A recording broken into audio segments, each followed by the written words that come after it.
രശ്മിക മന്ദാനയെ നമുക്ക് അത്ര പെട്ടെന്ന് മറക്കാനാവില്ല. 2021 പുഷ്പ ദി റൈസ് എന്ന ആക്ഷൻ ചിത്രത്തിലെ അഭിനയത്തിലൂടെ വ്യാപകമായ അംഗീകാരം ലഭിച്ച മന്ദാന ആ ചിത്രത്തിന്റെ തുടർച്ചയായി 2024 പുറത്തിറങ്ങിയ പുഷ്പ 2 ദി റൂൾ എന്ന ചിത്രത്തിൽ ഇതേ കഥാപാത്രത്തെ വീണ്ടും അവതരിപ്പിച്ചു. അതോടെ രശ്മിക മന്ദാന തെന്നിന്ത്യൻ റാണിയായി. ആരാധകർ ഏറെ വർദ്ധിച്ചു. രശ്മിക മന്ദാനയുടെ മഡോക് ഹൊറർ കോമഡി യൂണിവേഴ്സിലെ ഏറ്റവും പുതിയ ചിത്രമായ തമയുടെ ടീസർ പുറത്തിറങ്ങി. രശ്മിക മന്ദാനയും ആയുഷ്മാൻ ഖുറാനയുമാണ് പ്രധാന വേഷങ്ങളിലെത്തുന്നത്.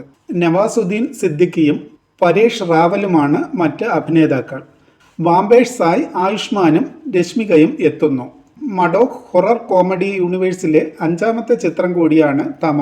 ഇത്തവണയും വ്യത്യസ്തമായൊരു സിനിമാ അനുഭവം തന്നെയായിരിക്കും മഡോക് നൽകുക എന്നാണ് ടീസറിന് താഴെ നിറയുന്ന കമന്റുകൾ. മാത്രമല്ല, ഈ യൂണിവേഴ്സിലെ ആദ്യത്തെ പ്രണയകഥ കൂടിയാണ് തമ എന്നാണ് റിപ്പോർട്ട്. സ്ത്രീ, മുജ്യ, ഫേഡിയ, 3-2 എന്നീ ചിത്രങ്ങൾക്ക് ശേഷമാണ് തമ എത്തുന്നത്. ചിത്രം ദീപാവലി റിലീസായി തിയേറ്ററുകളിലെത്തും. ആരാധകർ അതിനായി കാത്തിരിക്കുകയാണ്.